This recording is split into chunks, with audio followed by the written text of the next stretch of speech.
Glória a Deus, cumprimento a igreja na paz do Senhor. Deus é bom o tempo todo.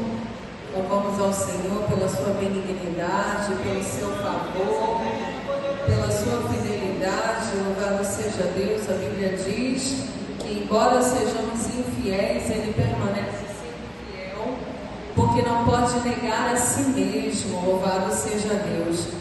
Eu gostaria de ler com a igreja no livro de Mateus, capítulo 8, a partir do versículo 23, texto muito conhecido da igreja, que diz assim: Então, entrando ele no barco, seus discípulos o seguiram, e eis que sobreveio no mar uma grande tempestade, de sorte que o barco era varrido pelas ondas.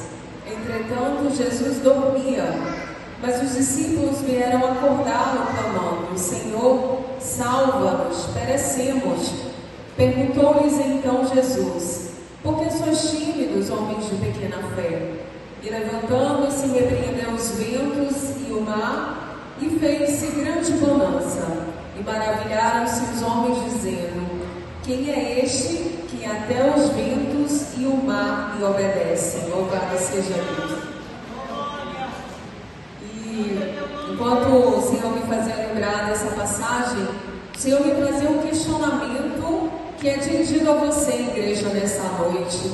Quem é Jesus para você? Louvado seja Deus. Os discípulos já estavam há algum tempo ali acompanhando Jesus, já conviviam com Ele, já o acompanhavam, já o ouviam, não é? Já sentavam à mesa com Ele, louvado seja Deus. Mas ainda assim não conheciam tamanhas maravilhas, não é? Já haviam visto Jesus fazer milagres, curar enfermos, louvado seja Deus.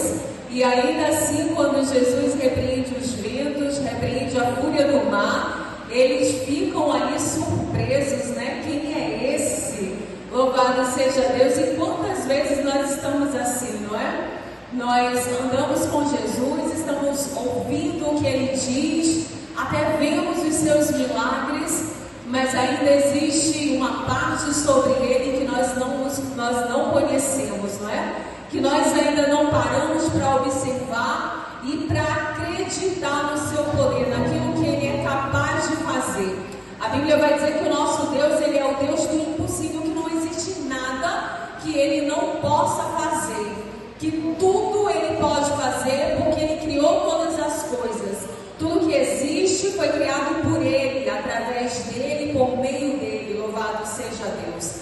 E se Ele criou todas essas coisas, Ele também tem um domínio sobre todas elas. O próprio Deus criou o mar, criou os ventos, criou a terra e tudo que nela é, e criou também a tempestade, não é assim? Assim nós cremos. E cremos também que Ele tem um poder sobre estas coisas, as quais Ele criou, louvado seja Deus.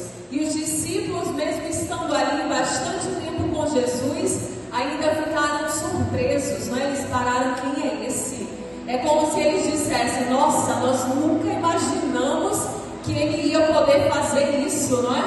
Nunca passou pela nossa cabeça que de repente Ele fosse mandar o mar se aquietar, o vento se calar e a tempestade fosse cessar por causa de uma ordem dele. É como se os discípulos estivessem traduzindo isso, né, através das suas palavras.